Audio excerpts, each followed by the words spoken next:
My name is Angel Duran Rodriguez Sr. I am 55 years of age, born August 29, 1954, and my belief system is of African ancestry, you know, it's a Santeria belief system. But also within that realm, Christianity is involved also in, and also the indigenous people of the Americas, Taino and Arawak. I need to hold on to all of those belief systems, but the one I practice the most is Santeria from the Yoruba tradition, Orisha tradition.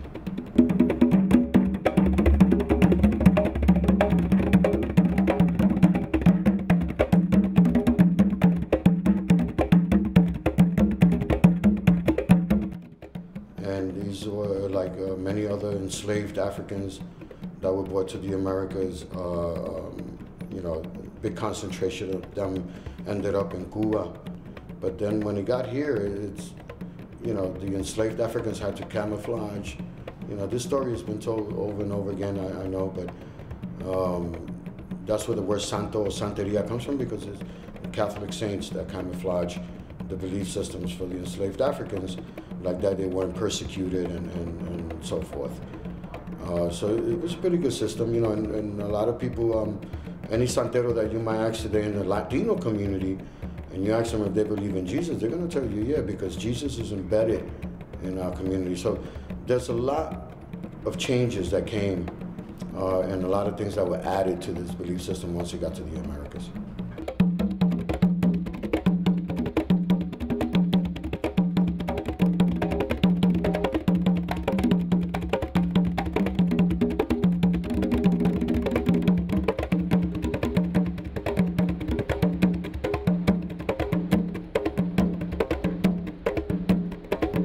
For every Orisha and for every deity, there's an activity, and it's very different. The shrines are dressed differently, and a lot of things go on, within the music, the camaraderie of the people coming together. So it's all about organizing too, You will never find us out there trying to entice or convince people that this is the belief system for them. So it's basically people coming to experience un toque para Yemayá, un toque para Chun or Chango, lo que sea, coming in and saying, okay, look, come with us, you see the music, you see the shrines, you see the people dancing, you see, what you're going to see, and if you don't like it or whatever, when you leave that house, it's up to you, A lot of people get afraid of the mysteriousness of it, or the not normal, church-going person or religion, and that scares people away too. So that's the reason that we're not out there trying to convince people to come into our religion.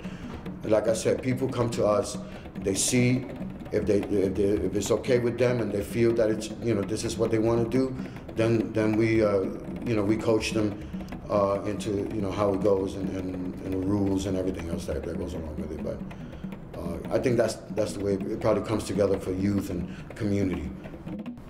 Well, each Orisha, each deity has a special food that is named for them.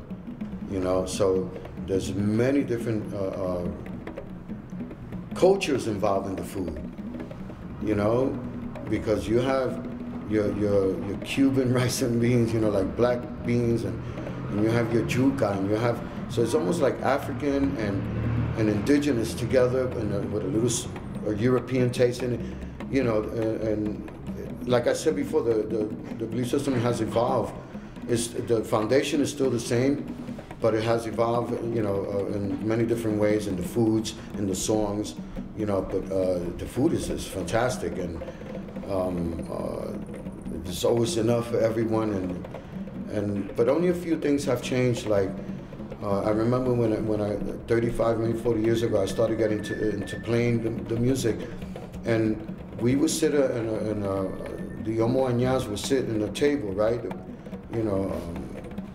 or the drummers, after we finish playing, and after the yaboses, the persons that are in the first year of ceremony will eat, because they're supposed to be the first ones, then the tamboreros will eat. And we would have a lady come around, wash our hands. We would tip her, you know, and wash our hands, and she would give us towels to dry our hands. They would serve us, that, you know, the tamboreros ate second, and it was a lot of respect towards these people that invoke the spirits. I mean, invoke. You know, we're the ones that play and chant to bring the deities down, to bring the Orisha down, and people get possessed.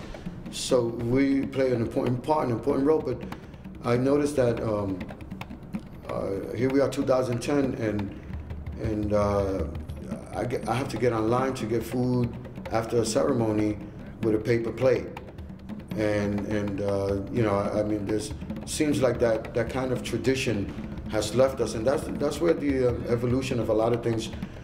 The foundation is still the same, because when I do a ceremony, I go into the shrine and we play for all the orishas, and that's where the tambol is really interesting for me. But the foods, of course, you know, what can I say? Estoy gordito.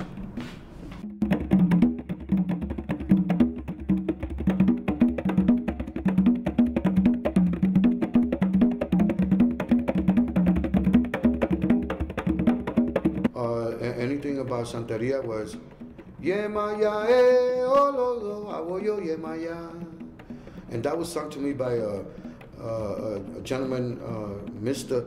Yusti Barreto, who is about, man, he might be 90 years old. He's still alive today. He's a great Cuban composer who has composed for everyone.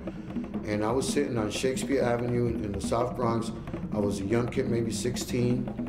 And maybe 15 or 16 years old, playing with a Cuban friend of mine, a Maori, and we're on the corner with two drums, and Yusti Barreto came by, and he sang that song, and when he sang it, it just kind of hit me. It was so beautiful, the melody, and I wanted to know who he was singing about, so I started to do research and discovered that there was this whole belief system called Santeria. So the songs and the chants are really, when I started to sing them, I never knew what I was saying, okay?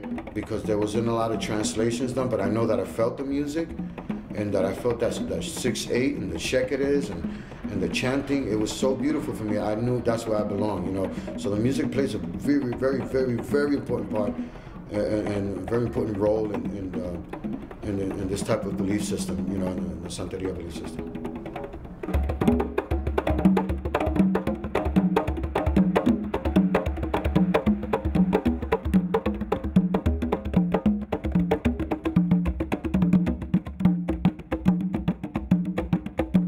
It's all African instruments, you know, and it's African music, of course, you know, with Yoruba traditions. And one of the traditional drums, or traditional drums, I should say, the bata drums, B-A-T-A, bata drums, and they are the fundamental drums of the belief system. Very important. It takes Omo Aña to play those drums. It takes a lifetime to learn, and not everyone plays bata drums. There's certain people that are picked for that and dedicate their whole lives, like Julito Collazo, Ibaye, may he rest in peace, and so on and so on. You know, the generations of musicians, all the way through Terry Holiday and Milton Cardona. You know, Luis Basso, great bataleros, people that have studied.